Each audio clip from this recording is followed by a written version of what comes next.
Motion perception is important, and our visual system is really good at using motion information for finding things and perceiving details about their identity, size, and shape. How does this motion perception work?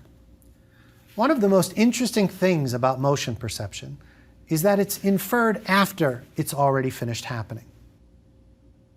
Consider a still image in which a single square is present, just a square sitting on a screen, no motion here. Consider another image with another square, one that looks just like the first one, located in a different position on the screen. Again, no motion here, just another stationary display. If I were to rapidly alternate between these two pictures, suddenly you wouldn't perceive them as two stationary squares, but as a single square moving back and forth. This phenomenon is known as apparent motion, because motion is perceived, but there's nothing actually moving. Remember, it's just two stationary pictures. Your sensory system is making another one of those inferences that I keep describing. There's a square in one place, then it vanishes, and at about the same time, another very similar square appears in a different location. It could be two different stationary squares, but your brain concludes that it's more likely that the two squares are the same object in two different positions. It fills in the motion between them, and voila, apparent motion. Every time you watch a movie, you're seeing apparent motion. Movies are just many still images presented in rapid sequence. The motion that takes place in movies is fully inferred in between those stationary images. You may have also had a flip book, maybe when you were a kid, where you flip fast through some pages. A figure that's present in there seems to move fast or slow, depending upon how quickly or slowly you flip those pages. If you flip too slowly, the illusion's lost. You just see stationary images. You see them as just that, still pictures. But if you go fast, then you see that apparent motion. To try to emphasize the notion that this is an inference, this process, that the motion is inferential, let me show you another slightly more complex example. It again consists of two stationary images. In one, there's a black square up and to the left, and another one down and to the right of the center of the image. The second image looks just like the first, except now the square on the left is down rather than up, and the square on the right is up rather than down. If I were to rapidly alternate between these two images, there are at least four things you might see. First, you might perceive it as two images in which there are two squares in different positions, without any motion at all. That's unlikely, but it's certainly possible, and it is, as I keep pointing out, what's actually present in the images. Second, you might see two squares alternately moving up and down. Third, you might see two squares alternately moving from side to side. If you were to watch the display long enough, your perception would just naturally change back and forth between these two alternatives about every 30 seconds or so, just periodically shifting between them. If you want, you could force yourself to see the sideways motion by holding up a hand and blocking your view of the two bottom square positions.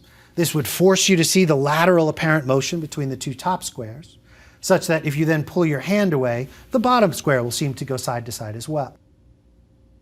To force yourself to see the vertical motion, you could hold up a hand and block your view of the left two square positions. You would see that vertical motion of the two right squares. If you then pull your hand away, the left square would seem to go vertically as well.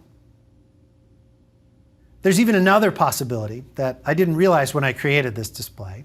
A student pointed it out to me after I showed them all of these different interpretations, and he raised his hand and said, there are more. As the displays alternate between these two square positions, if you point your index finger at the top left position, then the top right, then the bottom right, then the bottom left, and then back around again. If you do this a few times, you'll see this display as rotating in that direction. If you move your finger in the other direction, it can rotate the other way as well.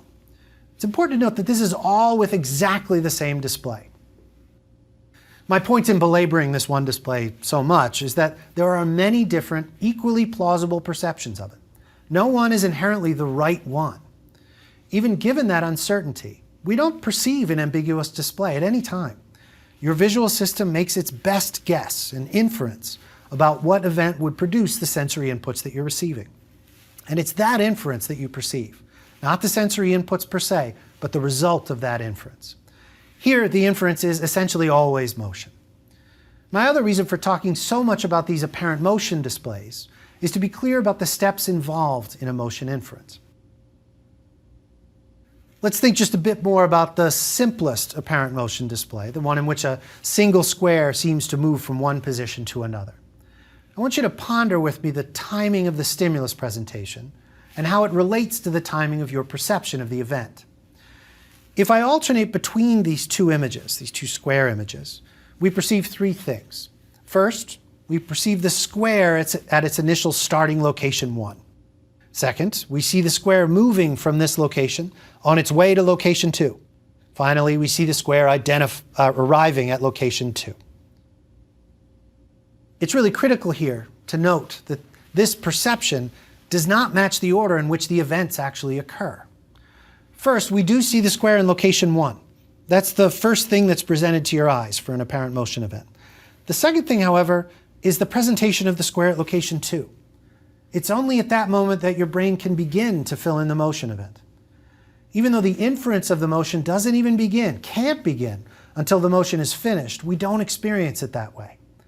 Your brain, as we will see with many aspects of perception, seems to construct the world that you experience. It fills things in spatially, as with the blind spot that we discussed back in lecture 1. And with motion, it also seems to fill things in temporally, and even to shift the order of events when it makes sense to do that.